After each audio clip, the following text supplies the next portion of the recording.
Greenland should not matter this much. It's a frozen island in the Arctic with fewer people than many small cities. Most of the land is covered in ice.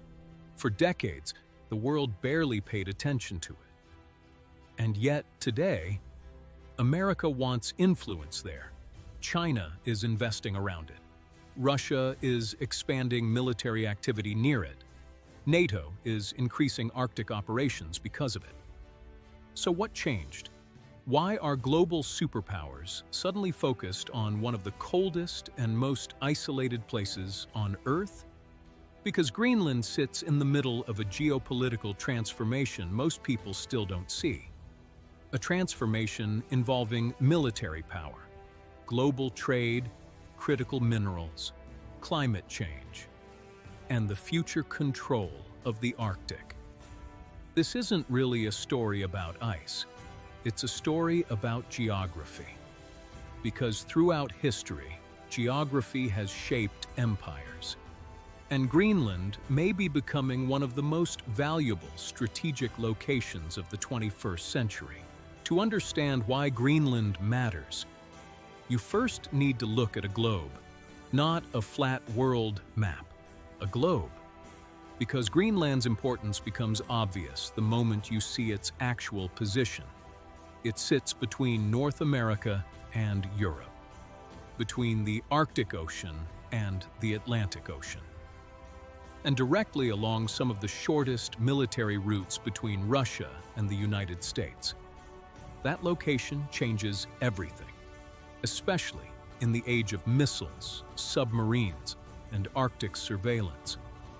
Today, Greenland officially belongs to the Kingdom of Denmark, but geographically, it's part of North America, and politically, it has its own government with growing autonomy. That creates a strange situation.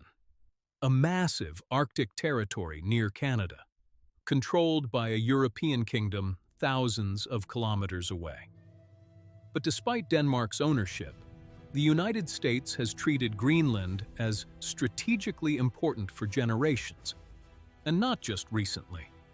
America has wanted Greenland for more than 150 years. The first serious American discussions about Greenland began in the 1800s, right after the United States purchased Alaska from Russia. Even back then, military planners understood the importance of Arctic geography. But Greenland became truly critical during World War II. In 1940, Nazi Germany occupied Denmark. Suddenly, Greenland became vulnerable, and Washington moved quickly. Because if Germany gained influence over Greenland, it could threaten shipping routes across the North Atlantic. So the United States established military and weather stations across the island. At first, these facilities sounded harmless. Weather stations, supply posts, Arctic monitoring.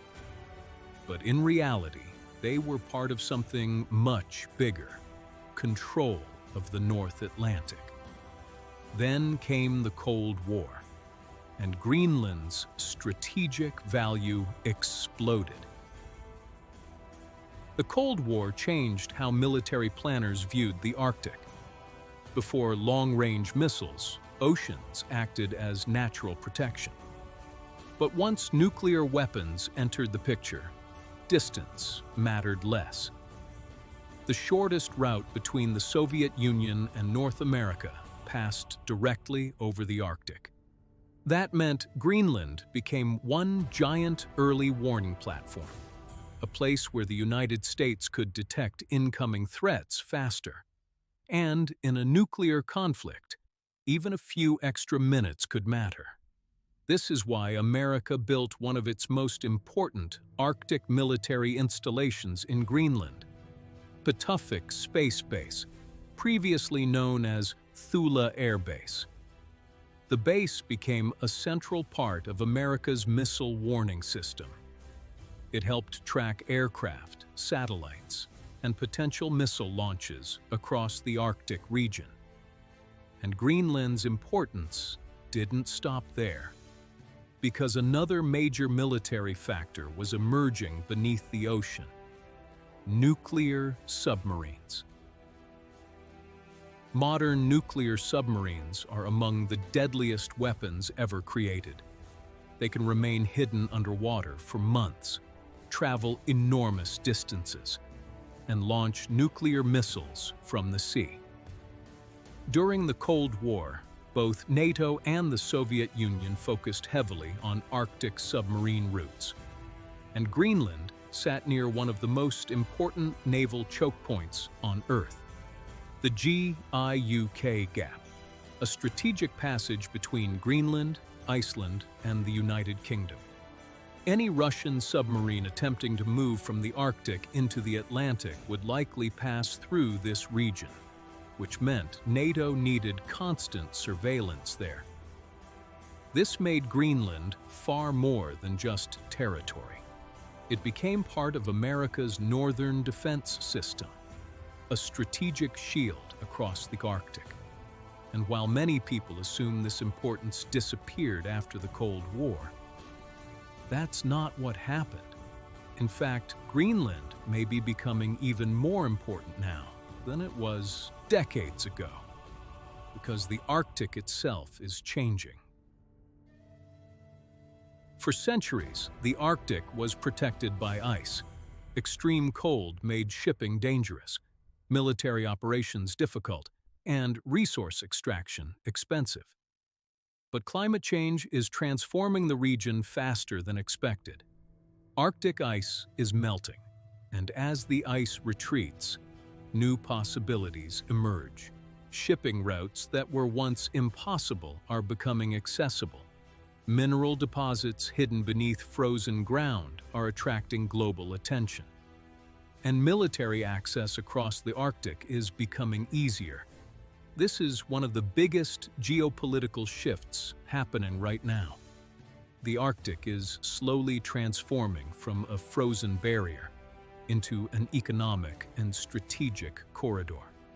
For countries like Russia and China, this creates enormous opportunity. And for the United States, it creates risk. Because whoever dominates the Arctic in the future could gain major military and economic advantages. And Greenland sits directly inside that competition. Russia has already moved aggressively in the Arctic. It expanded military bases across its northern territory, built fleets of nuclear-powered icebreakers, and increased Arctic patrols and infrastructure. No country has invested more heavily into Arctic military capability than Russia. China took a different approach, even though China is nowhere near the Arctic. It began describing itself as a near-Arctic state. That phrase alone raised concerns in Washington. Because China saw long-term economic potential in Arctic trade routes and natural resources. Chinese companies explored mining investments in Greenland. There were discussions involving airports and infrastructure projects. And from America's perspective, that crossed a line, because infrastructure is never just infrastructure. Ports can become strategic access points. Airfields can support military operations, and economic influence can slowly turn into geopolitical leverage. Washington did not want China establishing long-term influence in a region this close to North America. Suddenly, Greenland was no longer only about geography. It was about competition between superpowers. At the center of that competition is something most people rarely think about: rare earth minerals. These materials are critical for modern technology, electric vehicles, wind turbines, smartphones, missile systems, advanced electronics, AI infrastructure. Modern economies depend on them. And Greenland may contain large reserves of these resources beneath its ice and rock. The problem for the United States is that China already dominates much of the global rare earth supply chain. That creates a strategic vulnerability, because future conflicts may not only depend on oil or military power, they may depend on access to critical technology materials. This is why Greenland suddenly became more valuable economically. Not because its economy is large, but because its resources could become strategically essential in the future, especially as countries race to secure supply chains for energy, defense, and technology. But Greenland's future is not only being shaped by outside powers. There's another important factor often ignored in these discussions: Greenlanders themselves. Greenland has its own political identity, its own culture, and a strong indigenous Inuit population. Many Greenlanders support greater independence from Denmark. Some support full independence entirely. But independence comes with challenges. Greenland's economy still depends heavily on financial support from Denmark. At the same time, many local leaders want stronger control over Greenland's resources and future development. This creates a difficult balance. Foreign investment could strengthen Greenland economically, but it could also increase outside influence from larger powers, especially America and China. And as global attention on Greenland grows, so does pressure on the people living there. Then came the latest turning point. The Arctic stopped being a future geopolitical issue and became a current one. In 2025 and 2026, military activity around Greenland increased significantly. NATO expanded Arctic defense coordination. New military exercises were launched involving the United States, Denmark, and allied countries. Denmark increased its military focus on Greenland and Arctic surveillance. And for the first time in years, Arctic defense became a major NATO priority again. At the same time, Donald Trump once again pushed the idea that Greenland is critical for American national security. Those comments triggered backlash across Europe.